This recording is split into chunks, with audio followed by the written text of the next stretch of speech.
शर्मा जैसी हल्की महिला जिसको ये भी समझ नहीं है कि क्या हमें बयान देना है, तो उसके बयान पर इतना बड़ा भी हाय तौबा मचाने की ज़रूरत नहीं है।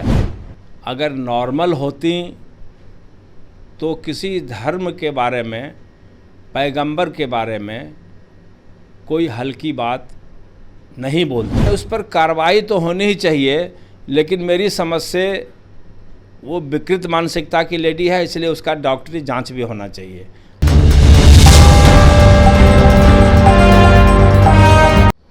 बीजेपी के पूर्व प्रवक्ता नुपुर शर्मा के बयान के बाद देश के कई राज्यों में हिंसक प्रदर्शन हो रहे हैं। इस मुद्दे पर बात करने के लिए कांग्रेस के एमएलसी समीर सिंह हैं। सर, बीजेपी के पूर्व प्रवक्ता नुपुर शर्मा के बयान के बाद जो है देश में कई राज्यों में हिंसक जो है प्रदर्शन किया जा रहा है, कैसे देखते हैं आप इसे? देखिए, सबसे पहले तो नुपुर शर्मा ने बयान दिया तो हम समझते हैं कि निश्चित रूप से नुपुर शर्मा विकृत मानसिकता की महिला हैं।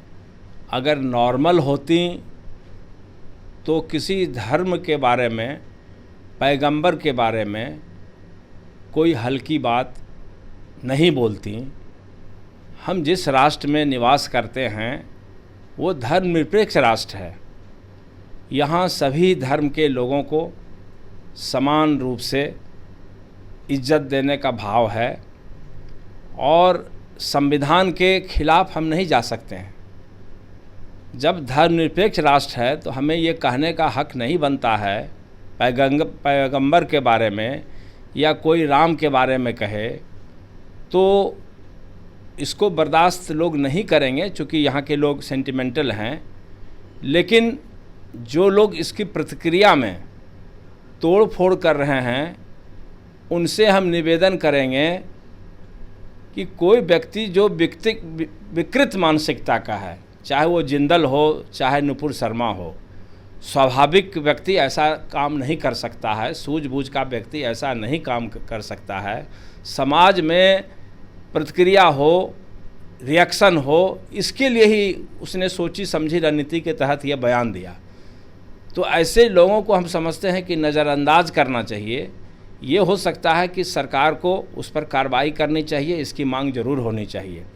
लेकिन नुपुर शर्मा जैसी हल्की महिला जिसको ये भी समझ नहीं है कि क्या हमें बयान देना है, तो उसके बयान पर इतना बड़ा भी हाय तौबा मचाने की ज़रूरत नहीं है, बल्कि उस बात को नज़रअंदाज करने की ज़रूरत है। हम सभी भारतवासी, हिंदू, मुस्लिम, सिख, ईसाई मिलकर रहेंगे और लाख लोग साजिश करें, हम लोगों को कोई तोड़ नहीं सकता है। क्योंकि भारत देश की खूबसूरती ही भाईचारे की का जो रिवाज है हम लोगों के यहाँ कि सभी समाज, सभी संप्रदाय के लोग मिलजुल के रहते हैं, इसको जिस दिन तोड़ने का प्रयास होगा या प्रयास हो रहा है, तो वो जो हमारा अस्तित्व है, जो हमारी खूबसूरती है, वो सदा के लिए मिट जाएगी। प्रदर्शनकारियों के साथ साथ अन्य जो हैं राजनीतिक दल भी इस मामले में आगे आए हैं और उन्होंने भी मांग किया है कि नुपुर शर्मा को जल्द से जल्द गिरफ्तारी हो और उचित कार्रवाई हो, क्योंकि जो है बीजेपी तो उन्हें निलंबित कर दिया है, लेकिन जो है अन्य जो दल हैं वो भी गिरफ्तारी की मांग कर रहे हैं। आप इसे कैसे देखते हैं? नहीं, उस पर कार्रवाई तो होनी ही चाहिए, लेकिन मेरी समझ से वो विकृत मानसिकता की लेडी है, इसलिए उसका डॉक्टरी जांच भी होना चाहिए। आप देखेंगे कि कोई स्वाभाविक व्यक्ति इस तरह का काम नहीं कर सकता है, चाहे वो जिंदल हो। हम समझते हैं कि दोनों के दोनों पागल हैं, और ये साधारण पागल जो है ये हम लोग सभी को पागल कर दे, आंदोलनित कर दे, तो इसको हम समझते हैं कि इतना भी महत्व और इतना भी तूल देने की ज़रूरत नहीं है। हम लोग मिलजुल के रहेंगे, हम लोगों को कोई तोड़ नहीं सकता है। नुपुर शर्मा जैसी विकृत मानसिकता वाली 100 लेडी भी बयान देते रहेगी, टीवी पर आते रहेगी, लेकिन उससे कुछ नहीं बिगड़ेगा। हमारे देश का अस्तित्व ही यही है कि हम धर्मनिरपेक्ष हैं और सारे दुनिया में हमारा इसीलिए ऊंचा स्थान है कि सभी धर्म के लोग, हम लोग एक समान मिलजुल करके रहते हैं।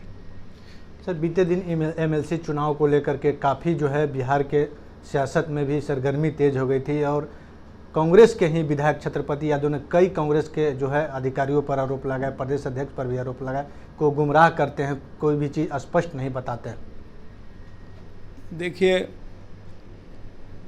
किस परिस्थिति में क्या हुआ यह तो हाईकमान के प्रतिनिधि यानी हमारे प्रभारी जी बताएंगे, हमारे प्रदेश अध्यक्ष जी बताएंगे। लेकिन इतना हम जरूर कहेंगे कि जो भी घटना हुई वह अशोभनीय है और दोनों तरफ से कुछ न कुछ कमी रही है। भविष्य में उस कमी को पार्टी नेतृत्व को दूर करना चाहिए और अगर सचमुच में हम अपने हाईकमान या हम अपने प्रिय नेता राहुल जी के प्रति जवाबदेह हैं तो हम लोगों को ऐसी हल्की राजनीति से बचनी चाहिए। सर, राहुल गांधी को कल ईडी ने भी पूछताछ के लिए बुलाया है। ठीक है, ईडी अभी सभी लोग जान रहे हैं कि प्रधानमंत्री के इशारे पर ईडी वाले काम कर रहे हैं। तो प्रधानमंत्री जी ने दबाव की राजनीति के तहत, और वो तो तानाशाह प्रवृत्ति के व्यक्ति हैं, जो मन होता है वही करते हैं। वो कहीं से लोकतांत्रिक नेता के रूप में काम नहीं कर रहे हैं। वो राजतंत्र में जैसे राजा की जो इच्छा होती थी वही करते थे। तो उनको मन में हो गया होगा कि राहुल गांधी नेहरू परिवार का इतना महत्वपूर्ण व्यक्ति है, अगर पूछताछ के लिए बुलाएंगे तो उसमें बड़ा मज़ा आएगा। तो वो मज़ा लें, लेकिन जनता आने वाले समय में इसका बदला ले लेगी और वो भूल जाएं कि वह लगातार वही प्रधानमंत्री रहेंगे। एक अवसर आएगा जब राहुल गांधी इस देश के प्रधानमंत्री बनेंगे और उस समय हम लोग कोई बदले की बात नहीं करेंगे। आज बदले की राजनीति हो रही है, ये शर्मनाक है। राहुल गांधी जी को बेवजह परेशान किया जा रहा है, सोनिया जी को परेशान किया जा रहा है। हम समझते हैं कि ये जनता अच्छी तरह से समझती है और इसका उल्टा ही परिणाम मोदी जी के खिलाफ आएगा। तो ये थे कांग्रेस के एमएलसी समीर सिंह। इन्होंने साफ तौर पे कहा है कि जिस तरीके से नुपुर शर्मा ने जो बयान दी थी, उस बयान के बाद जो भी प्रदर्शनकारी प्रदर्शन कर रहे हैं उन्हें हिंसक प्रदर्शन नहीं करनी चाहिए। जो भी मांगे है वो शांतिपूर्वक मांग करे। और उन्होंने साफ तौर पे कहा है कि जिस तरीके से राहुल गांधी के ऊपर जो है ईडी जांच के लिए और जो है बयानबाजी के लिए बुलाई है, ये कहीं ना कहीं बीजेपी का ही हाथ है। और इसमें जो है नरेंद्र मोदी जो है जिस तरीके से परेशान कर रहे हैं सोनिया गांधी को और राहुल गांधी को, आने वाले समय में जनता उनको जवाब देगी। धीरेन्द्र कुमार, DTV भारत, पटना।